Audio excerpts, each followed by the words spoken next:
Hello, good morning. আজ উঠতে অনেকটা দেরি হয়ে গিয়েছিল, তাই সকালে উঠে আগেই ফ্রেশ হয়ে এই ব্রেকফাস্টগুলো সেরে নিলাম। তারপর মা দেখি এদিকে হোমমেড কাসুন্দি বানাচ্ছে, যেটার কালার আর স্মেল কিন্তু দারুণ ছিল। মায়ের কাজে একটু হেল্প করতে এই কাচের শিশিগুলোতে আমি কাসুন্দিগুলো ভরে ঘরে এলাম। তারপর ঘরের অবস্থা দেখি এই। তারপর আস্তে আস্তে আমি ঘরটা গোছানোর কথা ভাবি।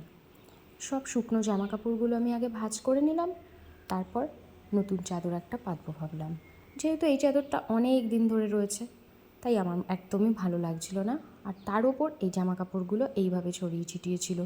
সব আগে ভাঁজ করে নিয়ে তারপর চাদরটা পাতবো। একটু ডাস্টিংও করে নিলাম।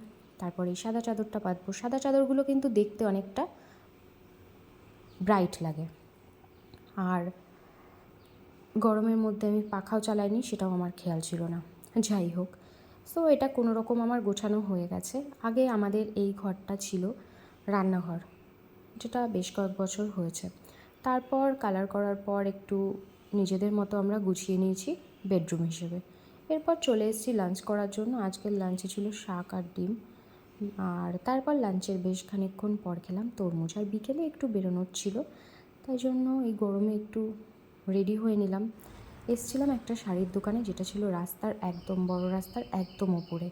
এই যে দেখেই বুঝতে পারছো এখানে প্রচুর কালেকশন। এই যে ফার্স্টে ঢুকেই সব জামদানি অ্যান্ড হ্যান্ডলুমের শাড়িগুলো দেখতে পাবে। আর এখানে প্রচুর প্রচুর প্রচুর ছাপার শাড়ি, কটনের শাড়ি, মলমল শাড়িগুলো আছে। এটা একটা ছিল মলমল শাড়ি, দেখে বুঝতে পারছো। আর হচ্ছে এইগুলো সব মলমল কটনের ওপর রয়েছে। এখানে কিন্তু প্রচুর কালেকশন। আর এখানে সিল্কের শাড়িও তোমরা পাবে যদি আসো। তারপর কেনাকাটি সেরে বাড়ি এসে একটা বিস্কিট খেলাম।